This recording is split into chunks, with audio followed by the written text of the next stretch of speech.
y'all doing, man? Welcome to another session of Aspects Land of a Changing Man. I am Gold once again, bringing you another episode.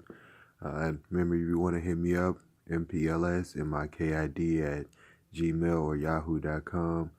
Facebook is Gold Washington. Instagram is MPLS, MIKID. Twitter is the same thing. Leave my phone number at the end. I also do have the Aspect Slant of a Changing Man Facebook page. Also getting the group together. A lot of things gonna change as I go along. I'm gonna be adding new stuff, new images, and new music at the beginning of this, stuff like that. So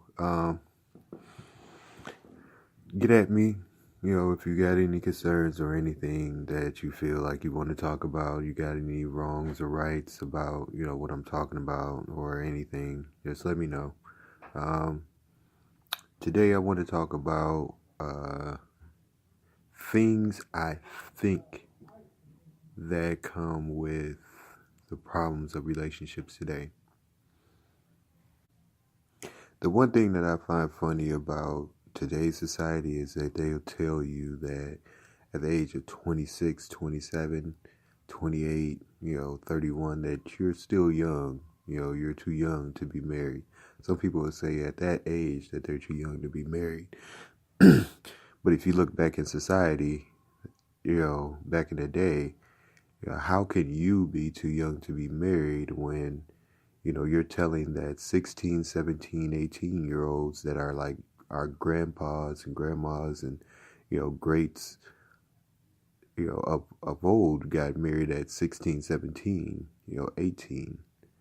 I look at the situation, I'm like, so you're basically saying that they are mentally older than you to where they're able to have a long-lasting relationship, but you're not, even though your age is supposed to be older than them.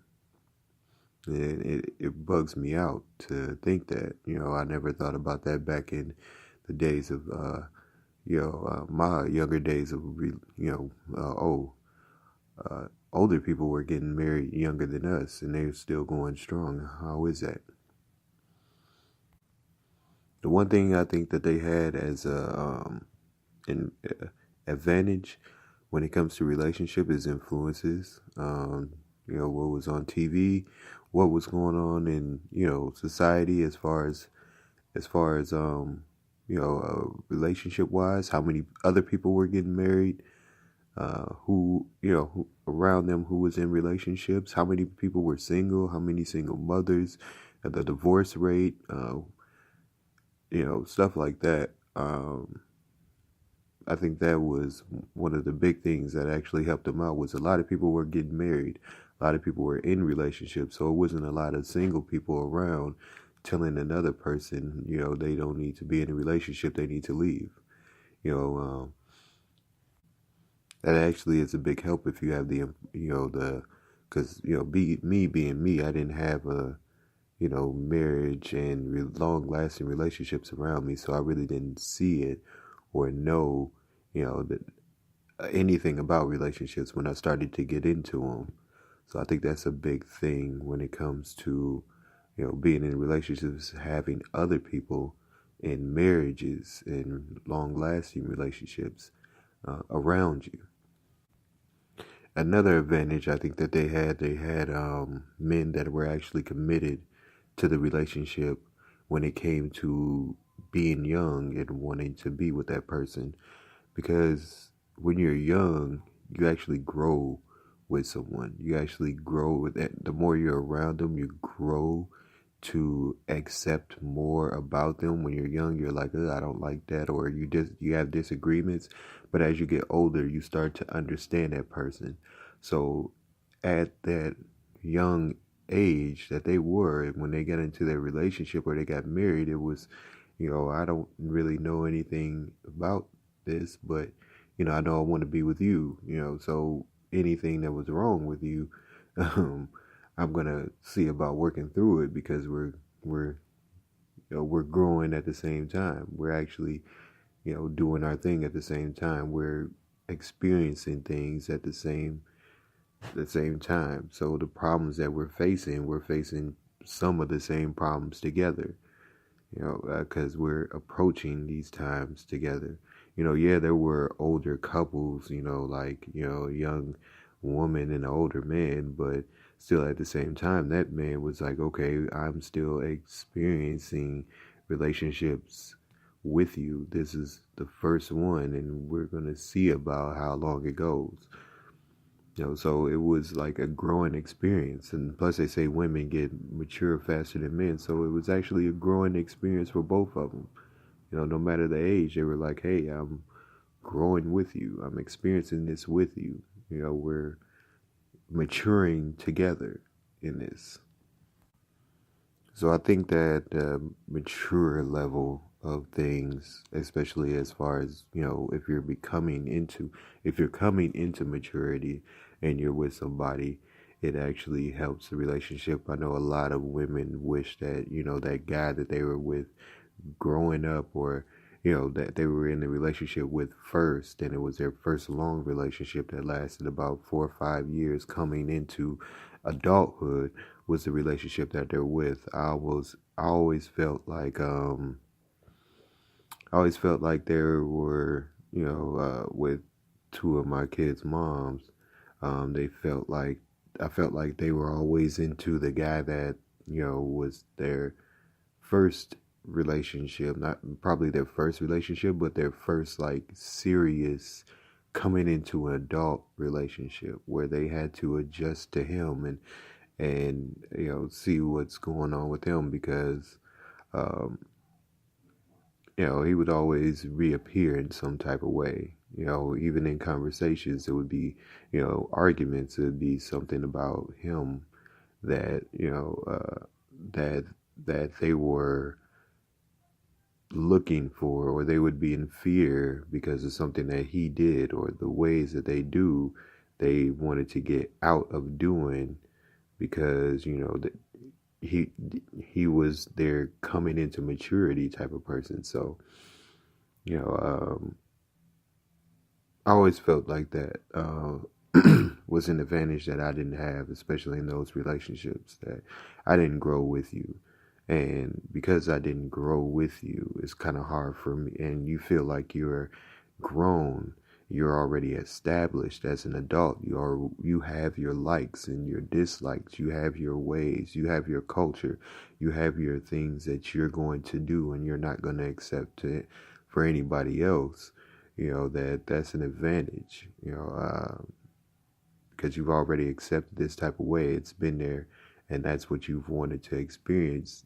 But that person wasn't mature enough to handle that, so you're a little hurt upon it, and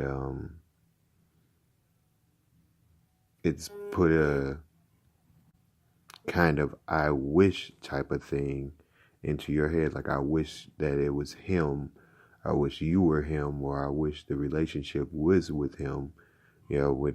When things start to arise, or you start to have flashbacks, or you start to have problems, or you start to miss things that were familiar with that other person. Another problem I feel like we have in a relationship is we have a way out. You know, we have way to dating today is, it's backwards.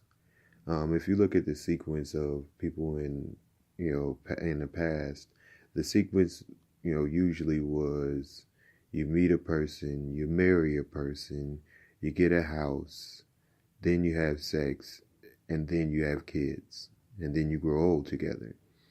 It's the sequence has changed all the way around because of the fact that people were looking into, dating, and dating has become the thing that people are, so into these days, being in a relationship with a person. So, the sequence these days may go, meet a person, date a person, have sex with a person, then house with a person, or kids with a person, then house with a person and kids with a person, then think about marriage, and then long life. Or it could be, sex with a person, then kids, then house, then long life. You know, it, the sequence is all changed, and it offers ways out. It offers you to think about if you actually want to be with a person, through these sequences. When this stuff happens, you become nervous because you're not actually committed to the person when these things begin. Um, if the sex isn't good, you're like, oh, I don't know about the sex. If then you move from, okay, the sex is great, let's move into the house. Okay, we moved into the house, or we have kids together. Is this person mentally ready for kids? Is he secure enough to go along with this whole relationship when we move into each other? Is he angry? Is he nervous? Does he have bad habits? All this stuff, to where you can always find a way out before there is an actual commitment of being together. And I feel like for a lot of men, because we don't do that, we don't have to have that commitment. I think today a lot of men think about, they work hard to get into the sex part, and because there's no commitment yet. I think about this, like a lot of men had to go through a loop to get married to somebody. And I know one thing: when you work hard and you give your blood, sweat, and tears for something, you appreciate it more. So, a lot of men used to have to go to war and come back from war to be with, the person. They used to go to the dad and be like, I want to marry your daughter. Dad used to be like, you got to prove to me that you can support my kid. You got to go to war. You got to sign up for the army. I was in the army. Sign up for the army. Prove to me that you are actually committed to this relationship. And they used to do that, and the guy was like, I ain't finna give this up now. I didn't, almost died for this. It's not going to, I'm not willing to give this up because of the fact that I did so much just to get this. And when you're really committed to something as much as that, it's hard to give it up. It's hard to want to mess it up for any reasons. I'm not saying that every relationship was perfect, or there wasn't any cheating back then, or there wasn't any abuse, or things didn't go wrong. But what I'm saying is that, in the perfect relationships, in the relationships that lasted so long, in to where they're not been married 60, 70, 80 years, the guy was actually committed to the relationship, saying, I'm going to do whatever to have this woman. They used to look a woman in the eye and be like, you're the one I'm going to marry. And they used to do whatever to prove to that woman, I'm going to marry you. And that used to be the person that they were with. So it's actually, to me, like we don't have that full commitment, that mental commitment. We don't have the physical commitment. We don't have the emotional commitment for relationships to last like they did in the past. And don't get me wrong, I mean, we're in a society today where, the sequence doesn't go like that. And I don't think that, every relationship, can, well, let me put it this way. With any sequence that you have, as far as getting to that point of, forever, it can go in any type of way. If you're committed mentally, to the relationship, if you're committed physically to the relationship, emotionally to the relationship, any relationship could last. If you're committed, if you're consistently trying to prove to that woman that you want her there every day like you did at the beginning, it can, what that woman is doing for you, it's all about that when it comes to a relationship, the consistency and